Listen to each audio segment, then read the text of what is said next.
So, as promised, ladies and gentlemen, we have another example of a get woke, go broke situation. And this one has to do with Ant-Man Quantumania. Now, you guys are already aware that Ant-Man Quantumania, from the 2 or 3 videos that I've done, is completely bombing in the box office, right? It had a fantastic start in the first opening day, and then it has a massive drop of almost 70%. It was like 69.7% or something along those lines. It was an absolutely insane drop. Even for a Marvel film, it still had an absolutely insane drop. Now, with that being said, apparently, after that abysmal box office performance, Ant-Man the Wasp Quantumania has forced Disney CEO Bob Iger to signal to cut back on Marvel franchise films. So now, officially, Marvel is going to start cutting back on their mainstay films. This is the biggest example of what it means to get woke and go broke. You guys had such a winning formula. You had a winning formula. I don't know what made you want to decide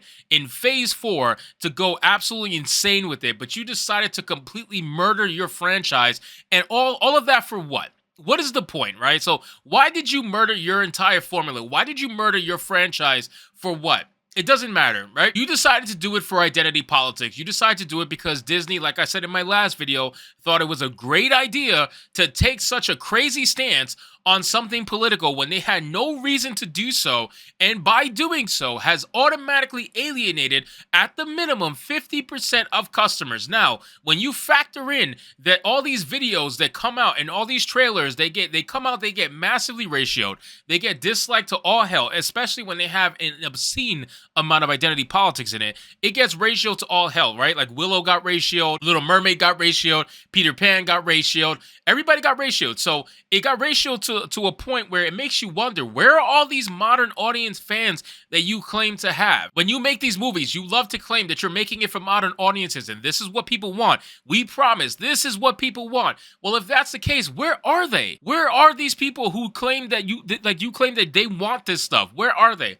You can't even claim racism. Look at this fucking poster. It's majority white on this poster. So wouldn't you think a whole bunch of racists would want to go see this movie? But no, because you want to make a claim that because Kang is black, that's why people didn't want to go see it or something along those lines. It's absolutely insane. But we're going to get into this article, guys, and we're going to talk about the fact that Disney is just completely finally admitting that they are going broke. Like they don't really care about making money. I say this over and over and over again.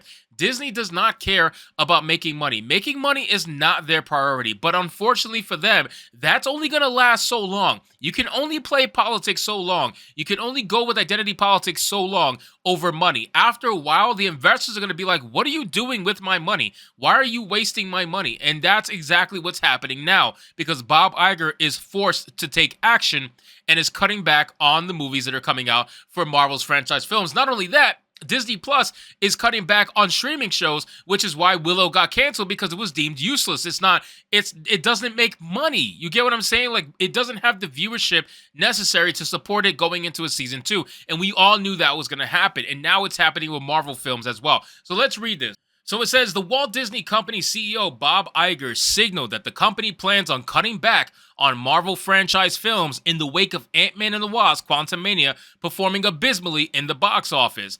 Ant-Man and the Wasp Quantumania has only grossed $198 million domestically and another $249 million internationally for a global gross of $447 million. This film is unlikely to surpass the box office grosses of Ant-Man and the Wasp, which grossed $216 million domestically and $406 million internationally for a global gross of $623 million. Note that these numbers are not adjusted for inflation.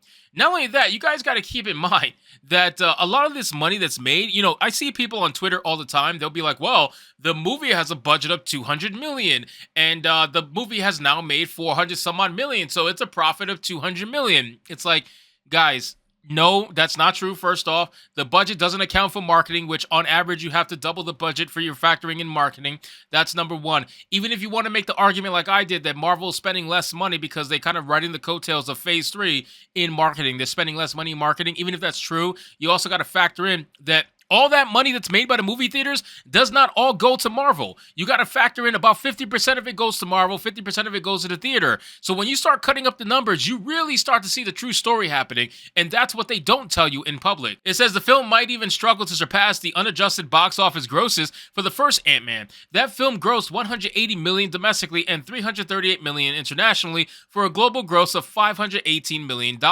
During an appearance at the Morgan Stanley conference, The Hollywood Reporter's Alex Weprin reported Iger signaled the company's plans on cutting back on how many films they make around certain characters. Iger said, "What we have to look at as Marvel is not necessarily the volume of Marvel storytelling, but how many times we go back to the well on certain characters." And then he elaborated, sequels typically work well for us, but do you need a third or a fourth, for instance, or is it time to turn to other characters? There's nothing in any way inherently off in terms of the Marvel brand. I think we just have to look at what characters and stories we are mining. And that's the thing. In Phase 4, they decided to abandon the characters that made them what they were in the first 3 phases, in the first 10 years. They pretty much abandoned a lot of their characters, with maybe the exception of Thor. But even though they didn't abandon Thor, they made him a joke. They made him a shell of his former self. So a lot of people really weren't interested in seeing what was going to happen with Thor in the first place. It says Iger then declared, and if you look at the trajectory of Marvel over the next 5 years, you'll see a lot of newness, which is true. They, if you look at their slate coming up, they do have a ton of characters who a lot of people either haven't heard of or they just never showed up in the actual MCU yet. So there is a lot of new stuff coming out. It says he added, now we're going to turn back to the Avengers franchise, but with a whole set of different Avengers as an example. And you think that's going to do better? You think that's going to do better because you put Kamala fucking Khan as one of the Avengers? I wouldn't be surprised. Like, come on, man. Just because you're trying to remake the magic what happened in the first 10 years doesn't mean people care about these characters. I know you're trying to introduce new characters because they're cheap to hire. These actors and actresses are not very expensive compared to well-known people. So you're hoping that they take off and people fall in love with them and you didn't have to spend a lot of money on them. But the truth be told, that's not going to happen every single time. It says not only did Iger detail that there might not be as many Marvel franchise films in the works, but he indicated that the company at large has a quality problem, which we've been saying for I don't know how long now. Marvel has such a quality problem. Their CGI, I talk about it in every video, it's like nauseating, but their CGI is truly terrible in the latest Phase 4 and now in Phase 5. It is nowhere near what it used to be in the first 3 phases. I don't know if it's because maybe the first 3 phases had more practical effects and they kind of mixed it with CGI and they were never truly good at CGI to begin with, or maybe they just completely cut the budget of CGI for their latest Marvel films, which I think is true, and I'm pretty sure that's what's been announced anyway. Like, I remember reading an article about Kevin Feige explaining that he literally had to cut the budget massively on CGI, and when he made She-Hulk, it was going to be really hard because She-Hulk is a very expensive character to make because it's primarily a CGI character. So that's why they showed Tatiana Maslany so much compared to the actual She-Hulk, because it's cheaper to have her as her normal self versus her as the Hulk, you know? So it truly is taking a toll on Marvel. That's pretty much obvious. We can see that in their product, and I'm glad that they're actually admitting it, but ultimately nothing's going to change, man.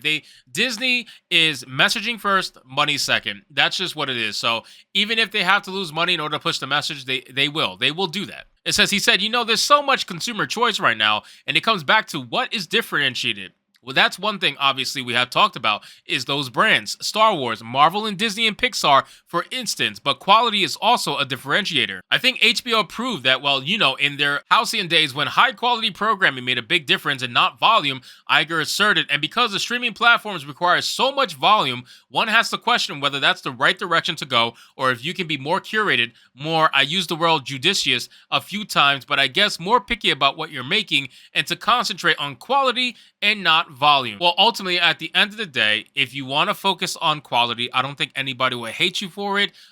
I really don't think you need all these terrible shows. All it's doing is creating bad press for you. That's all it's doing. If you're not getting the viewership, if you're not getting people to actually go out into the movie theaters and care about watching your movie, if you're not getting any of that, why don't you just focus on a few badass films, put all your money into them, really go hard on the presentation, and see how it sticks. I guarantee you it's going to stick well, which is exactly why you had such a successful first three phases because it wasn't about volume. It was about telling a good story and getting people to go out to the theaters and experience something special. It was literally a live action comic book, and a lot of fans were for it until you decided to push identity politics and you ruined everything for everybody. So, anyway, guys, thank you so much for watching this video. I hope you did enjoy, and if you did, consider leaving me a subscribe. I would greatly appreciate it. Don't forget to like the video, comment, let me know what you thought, and I'll see you guys on the next one. Hypnotic out.